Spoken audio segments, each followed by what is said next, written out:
spiritual explosion. What's up? How y'all feeling? Today I want to talk about how do you measure spiritual progress. This is basically a way that you determine whether you've grown spiritually or not. These are 6 key things that I've come up with.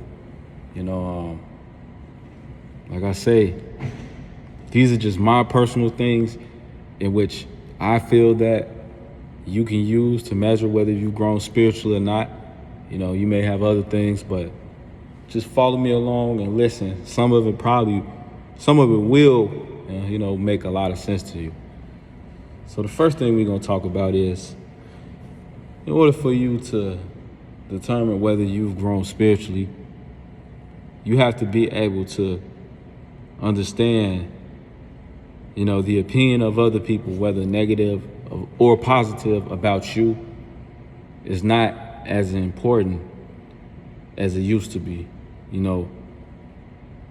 You come to terms with the fact that even when people say good things about you, unless you have a close relationship with them, it won't really matter as much. So you won't be walking around looking for validation for other people to get things done, or you won't be looking for validation from other people to make yourself feel better. So the opinions of people won't really matter, negative or positive. Negative, you won't really care about what people have said about you negatively, whether people have gossiping about you or they're saying bad things about you.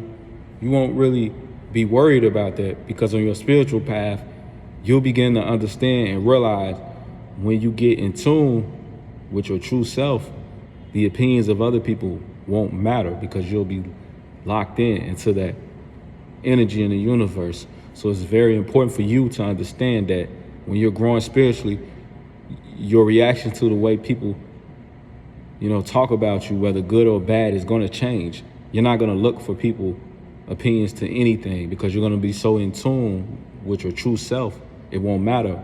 So you won't be walking around looking for other people's opinion about you, for validation, or you won't be worried about the negativity that people are putting upon you. So that's just the first indication, that you're growing spiritually. The second indication, your sleeping patterns. If you're not getting enough sleep, or if you feel like you're sleeping too much, that's a sign of depression and anxiety. So naturally, if you had a lot of depression and anxiety, you are detached from your true self. It means that it's something going on within the physical world that's causing you to feel detached from your true self, which means you're probably up at night late.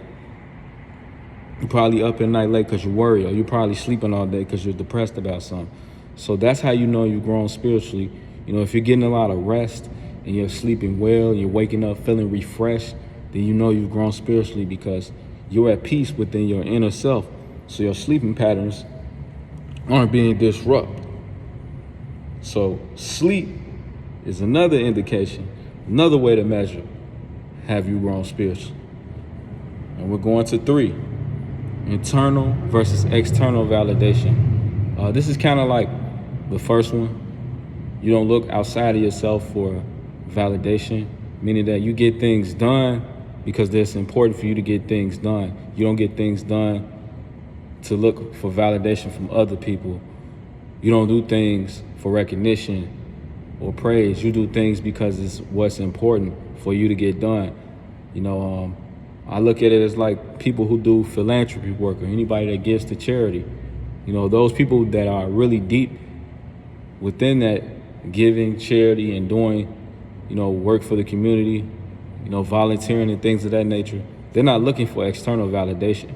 They're genuinely doing it because they feel the joy and the tranquility from helping other people within themselves, So they're not looking for external validation. They're not looking for recognition. So you'll know when you've grown spiritually when you begin to make physical, spiritual, and mental progress, and you're not worried about other people feeling like, hey, I see you making progress. I see you doing a lot better. You know, you won't look for that because you'll understand that this journey on growing spiritually isn't about what people feel about you. So you won't look for that external validation. You'll have internal validation, meaning that you'll be validated within your spirit. You know, you won't go around looking for other people to make you feel better. You'll have the ability to make yourself feel better. So that's my third take on that. And we got number 4. People who are around you or in your presence, they will be on the same path as you. I'm a firm believer of manifestation. I'm a firm believer of there are forces that are working in which we can't see. So when you're growing spiritually, naturally, you'll have people that are also growing spiritually or about to take, that leap into their spiritual growth. You'll begin to encounter them. The universe, God, whatever you believe in, will bring you around those people. Those people are going to come in your life. You're going to meet a lot of great people, and some of those people may say things to you that propel you further within your spiritual journey. So you're going to have people in your presence that are going to be on the same wavelength as you. They're going to be on the same thing that you're on, and you'll attract a lot of people like that. Whether it's, you go out in public, someone might come up to you and say something to you, and you might just think like, wow, this is the only way this person could have known that is if they know me personally. So that means that they're connected spiritually, because people who are spiritual have intuition. They have a lot of knowledge, internal knowledge in which they can tell certain things. So you'll attract those people around you. And when it happens, if you grow enough, you won't even really be surprised. You won't even be shocked. You'll just know that that person is there for a reason, for a purpose. So that's my 4th take on that. And number 5, this is one of the most important ones, because even though as cliche as it sounds, and we hear this all the time, we are what we eat. So when you're going on this spiritual journey, you're going to be very selective about what you choose to put in your body. Whether you want to be a vegan, or even if you're not a vegan, you're still going to be selective about the things that you choose to put in your body. You're going to be very selective about it, and you're going to be very careful about what you put inside your body, because what you put inside your body, it becomes who you become. It becomes who you are. We hear that cliche thing about you are what you eat, but it's true. You are what you eat. At the same time, if you're monitoring what you eat, you'll know what you're getting inside of your body. And you'll know how your body responds to certain things. For example, a lot of people don't know consuming protein actually helps aid in weight loss, because it suppresses the appetite. Also, protein has the ability to burn fat in some cases. But the thing about it is, I give you guys a prime example. Breakfast is one of the most important meals that you can take. Reason being is because when you eat breakfast, you set yourself up for success in terms of what else you put in your body throughout the day. Normally, if we don't eat breakfast, what happens? We get hungry around, like, let's say 12, and we begin to eat whatever. Or even before 12, we go out, we go to the store, and we grab chips and candy and stuff like that, pretty much junk. So when you've grown spiritually, you are so connected with the universe that you know that not eating breakfast can be life or death to you, because what you put in your body is going to be the results of who you become. So when you've grown spiritually, you know that it's very important that you be selective about what you choose to put in your body. Let's get back to the protein I was talking about. You drink a protein shake in the morning. You getting the nutrients that you would get from other stuff. It's, from actual protein, You get that protein in your body early. You get all the nutrients and vitamins, so you won't be so hungry throughout the day. So when you're hungry, of course, your mind just tells you to grab whatever is there. But if you're not as hungry and your appetite is being controlled, you won't grab what is there. You'll wait. You'll say, you know what? Instead of me grabbing these bag of chips, let's wait till I get home. I got some, some healthy alternative that I have. And when I get home, I can eat that. I got those string beans. I got some, spinach in the refrigerator that I need to cook. Instead of walking past the little corner store on your way home, like, I'm finna get me some chips,